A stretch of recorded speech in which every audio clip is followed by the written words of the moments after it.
So this project you're working on right now. Wait. I want to talk about casting for a second, a little bit more, okay? Good.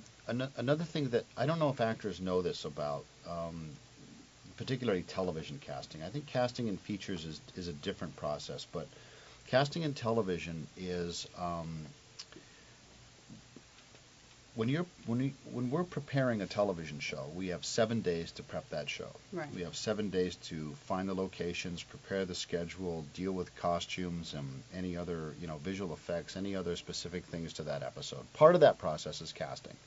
And usually what happens is there are 2 hours reserved at the end of the first 2 or 3 days of prep where we go into casting. And what we're hoping in the room is that somebody's going to walk in and be that person. Because it's another thing that we can tick off our list, because we have so many things to tick off the list. And, we're hopeful. Every actor that walks in the room, we're going, oh, please let this be him, because we got so much other stuff to do.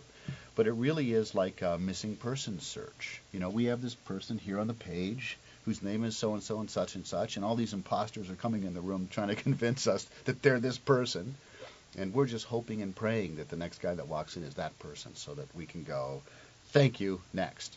And actors who are preparing for a role, I think, I always feel so much empathy for an actor walking into the room. I don't know how they do it. I mean, when I go into an interview, just a casual interview for a job or whatever, I know how I am, how nervous I get and how, the anticipation of it really, eats at me.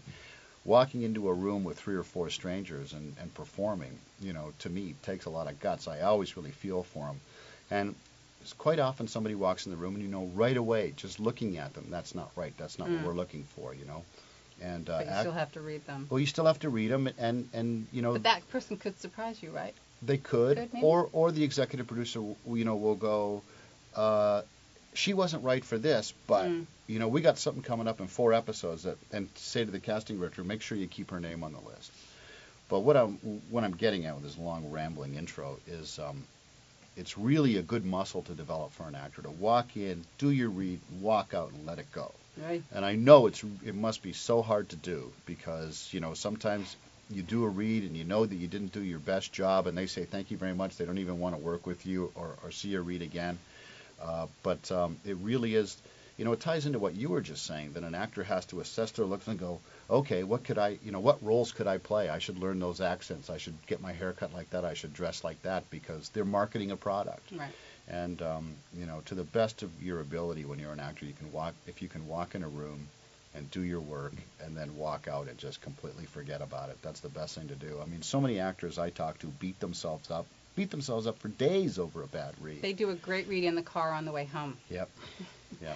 But, I think the hardest thing for an actor is they say to me, well, why didn't they work with me in the room? Or, if they saw something they liked, why didn't they say, oh, you know what, try, and they don't give direction anymore. Yeah. You guys have stopped giving actors direction in auditions. Sometimes, if it's somebody we really like and someone who we think, oh, wow, if we just, could adjust this or adjust that, this person would be perfect, then we'll do a little work. Like 9 times out of 10, if they say, let's do it again and make an adjustment, that means you got a real, you've just risen to the top of the pile.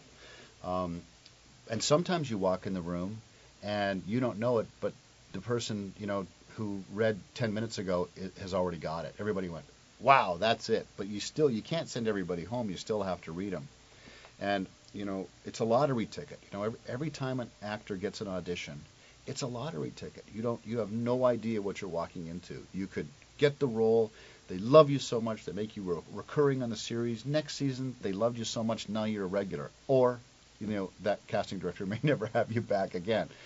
And really, that's what it is. And that's why I think every time you get an audition, you have to do all your work. You got to watch the show to know the tone. You learn your lines, work with your acting coach if you can, whatever you can do, so that when you walk in that room, you're the very best you can be. You're solid. How do you feel about props? Actors and props. Hate props. I don't like props in auditions at all. There's a question about telephones. When there's a telephone call in the scene, you like this. You hate this. Well, I don't care about that. I mean, just like Don't use the cell phone? Sometimes they'll pull out a cell phone, and it just. But what if the scene calls for? He takes out his cell phone and talks on it. You don't like it? Just make it casual. Why?